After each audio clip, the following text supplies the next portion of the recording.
الحمد لله وكفى وسلام على عباده الذين اصطفى أما بعد فأعوذ بالله من الشيطان الرجيم بسم الله الرحمن الرحيم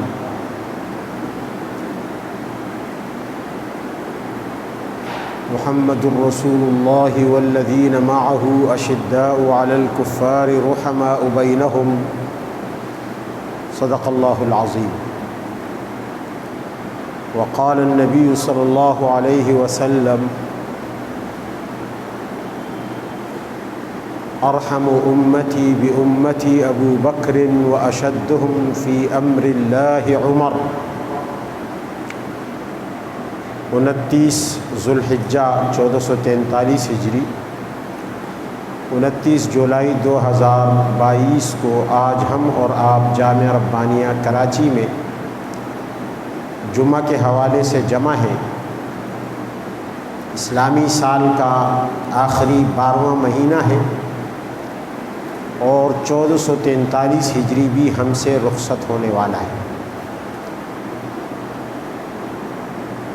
ختام مسک کے طور پر اس سال کا اختتام ہر سال کی طرح حج اور قربانی جیسی عظیم عبادتوں پر ہو رہا ہے۔ اسلام کی تاریخ کا ایک اندوہناک، الم انگیز، درد انگیز حادثہ اور واقعہ امیر المؤمنین حضرت فاروق اعظم رضی اللہ تعالی عنہ کی شہادت تھی۔ آپ پر ذوالحجہ کے آخری تاریخوں میں حملہ ہوا اور یکم محرم الحرام جو اسلامی سال کا پہلا دن ہے اس دن آپ کی شہادت ہوئی۔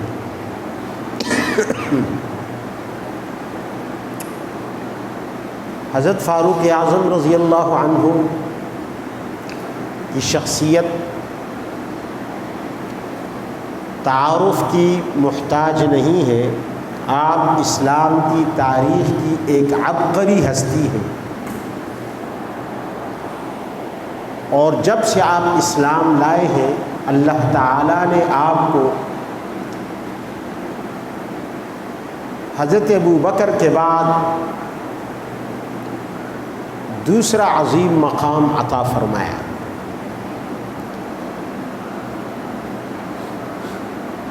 حضرت ابو بکر کے فضائل اور کمالات سے اگر قطع نظر کر لیا جائے تو کوئی کمال، کوئی فضیلت ایسی نہیں ہے جو حضرت عمر کو حاصل نہ ہو۔ سابقون الاولون میں آپ ہیں، یعنی سب سے پہلے اللہ کے نبی کی دعوت پر لبیک کہنے والے، اور سب سے پہلے آپ ہیں جنہوں نے نبی علیہ السلام کو اور صحابہ کرام کو مسجد حرام میں نماز علی الاعلان پڑھوائی۔ سب سے پہلے آپ وہ شخص ہیں کہ جن کو اللہ کے نبی نے اسلام سے پہلے کفر کی حالت میں جب حضرت عمر تھے تو اس وقت بھی یاد رکھا، اور آپ کو بار بار اپنے رب سے مانگا، اللہم اید الاسلام بعمر بن الخطاب۔ حضرت عمر رضی اللہ تعالیٰ عنہ کے فضائل اگر گنوائے جائیں تو بلا شبہ وقت اپنی تنگ دامنی کا شکوہ کرے گا۔ دین، علم، عمل، ایمان، عقیدہ، ان سب میں آپ بلندیوں پر تھے۔ عقیدے کی پختگی میں، اخلاص میں، عمل کی شجاعت اور بہادری کی چوٹیوں اور بلندیوں پر آپ فائز تھے۔ انہی خصوصیات اور کمالات کو دیکھ کر کہ آپ کے اندر جو صلاحیتیں تھیں زمانہ جاہلیت میں، اللہ کے نبی نے آپ کو اپنے رب سے مانگا اور بار بار مانگا۔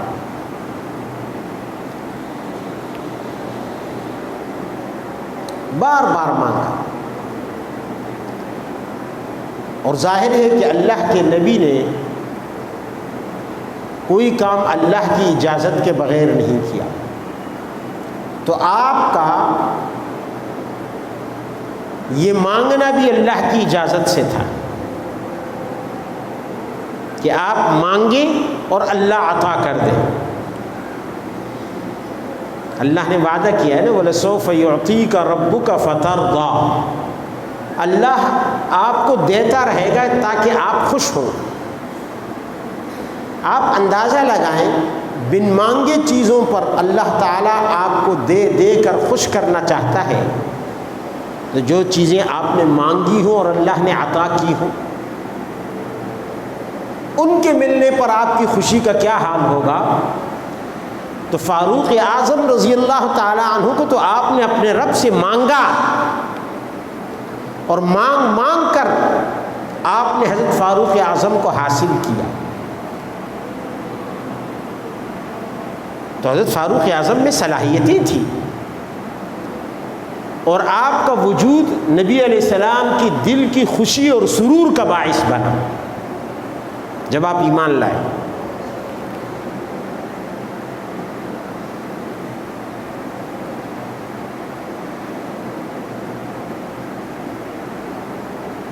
پورا مکہ اور قریش کے تمام خاندان آپ کے رعب اور دبدبے کے سامنے کھڑے ہونے کی جرات نہیں کر سکتے تھے۔ یہی وجہ ہے کہ اللہ کے نبی کے دست و بازو بنے آپ۔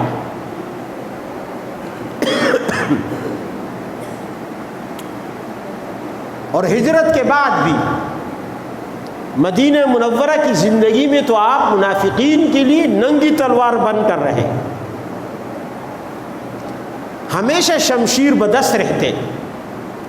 جب کسی کے بارے میں اس کے منافق ہونے کی آپ کو سن گن ملتی تو آپ اللہ کے نبی کے سامنے کھڑے ہو جاتے ہیں، یا رسول اللہ اجازت دیجئے کہ میں اس منافق کی گردن اڑا دوں۔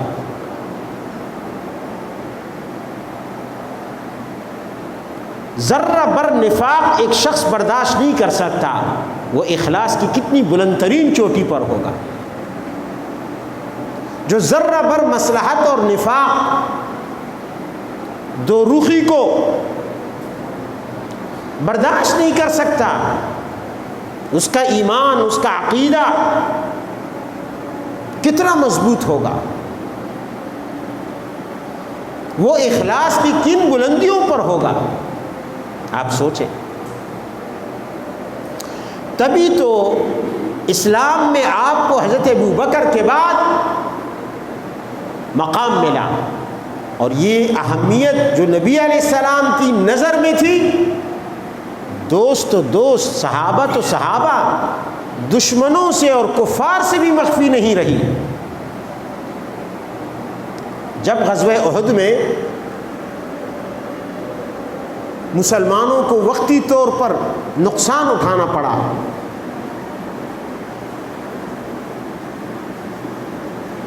تو جنگ کے اختتام پر حضرت ابو سفیان رضی اللہ عنہ جو اس وقت مسلمان نہیں ہوئے تھے، کفار کے لشکر کے کمانڈر ان چیف تھے، انہوں نے سوال کیا، افی القوم محمد، کیا مسلمانوں میں، اے مسلمانوں تم میں محمد زندہ ہے؟ نبی علیہ السلام کا نام ہے۔ اللہ کے نبی نے فرمایا جواب مت دو۔ صحابہ خاموش رہے۔ اس نے دوسرا سوال کیا، افی القوم ابو بکر بن ابی قحافہ، کیا ابو بکر زندہ ہے؟ اللہ کے نبی نے فرمایا خاموش ہو۔ تیسرا سوال کیا افی القوم عمر، کیا اے مسلمانوں تم میں عمر زندہ ہے؟ اللہ کے نبی نے فرمایا جواب مت دو۔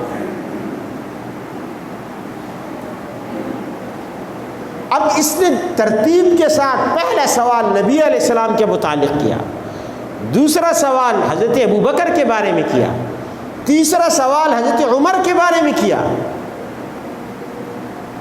حالانکہ وہ مکہ میں رہتے تھے، نبی علیہ السلام اور حضرت ابو بکر اور عمر اور مسلمان مدینہ میں رہتے تھے، اس کے باوجود انہیں پتہ تھا کہ اسلام میں ابو بکر اور عمر کا مقام کیا ہے، تبھی تو کسی اور کا نام نہیں لیا۔ اور جب جواب نہیں ملا تو اس نے نعرے حبل بلند کیا، اعلو حبل، ہمارا خدا ہمارا معبود حبل زندہ باد۔ اللہ کے نبی نے فرمایا اب جواب دو، اب جواب دو، اس لیے کہ یہ دین کسی کی شخصیت پر قائم نہیں ہے، یہ نظریے اور عقیدے پر قائم ہے۔ فرمایا جواب دو۔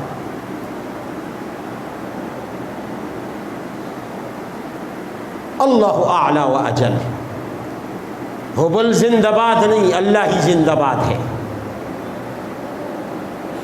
تو حضرت ابو بکر اور حضرت عمر کا یہ مقام پوری دنیا جانتی تھی کہ اسلام میں ان کی حیثیت کیا ہے، ریڑھ کی ہڈی کی ہے نبی علیہ السلام کے بعد۔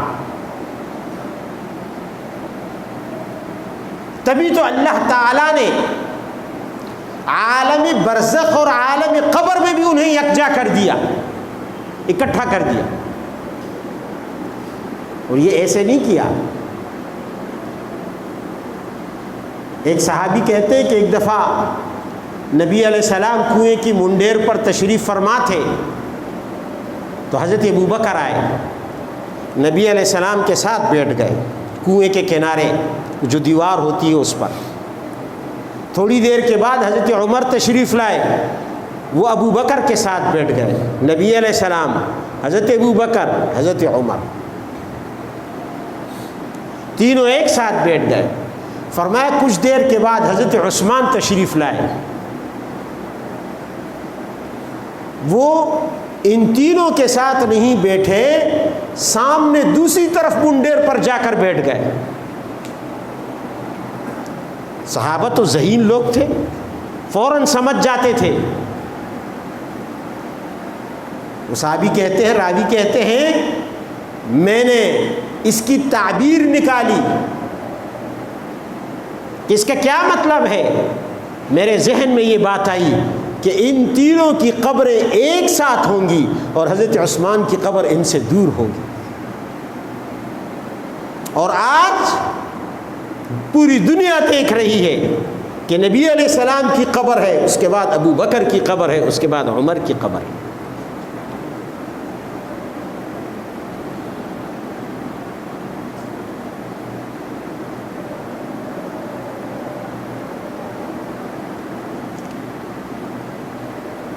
قاضی محمد ابن اسحاق ابن ابراہیم احوازی نے کہا کہ ہمیں حدیث بیان کی ہے محمد ابن نعیم نے، وہ کہتے ہیں میں حدیث بیان کی ہے ابو عاصم النبیل نے، اور وہ کہتے ہیں کہ ہمیں حدیث بیان کی ہے ابن عون نے، اور ابن عون کہتے ہیں کہ ہمیں وہ روایت کرتے ہیں بہت بڑے محدث اور امام محمد ابن سیرین سے، وہ حضرت ابو ہریرہ سے رضی اللہ عنہ، اور حضرت ابو ہریرہ نبی علیہ السلام سے، ما من مولود الا وقد ذر علیہ تراب من حفرتہ، کہ کوئی بھی بچہ جب پیدا ہوتا ہے تو پیدائش سے پہلے جہاں اس کی قبر ہوتی ہے اس قبر کی مٹی سے فرشتے مٹی لے کر اس پر چھڑکتے ہیں، اسی لیے انسان پیدا کہیں ہوتا ہے دفن کہیں اور ہوتا ہے جہاں سے اس کی خمیر لی گئی ہے، جہاں سے اس کی مٹی لی گئی ہے، وہاں وہ دفن ہوتا ہے۔ اس حدیث کو بیان کرنے کے بعد بہت بڑے محدث ہیں امام ابو عاصم النبیل، جو اس حدیث کے راوی ہیں، وہ فرماتے ہیں ما تجد لأبی بکر وعمر فضیلۃ مثل هذه،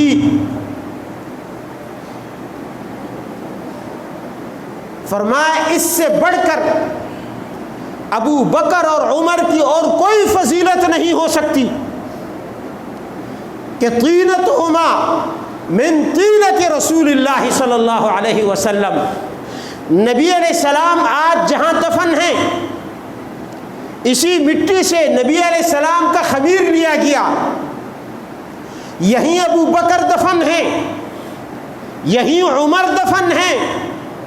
معلوم کیا ہوا کہ ایک ہی جگہ سے، ایک ہی خمیر سے، ایک ہی مٹی سے تینوں کا خمیر لیا گیا ہے۔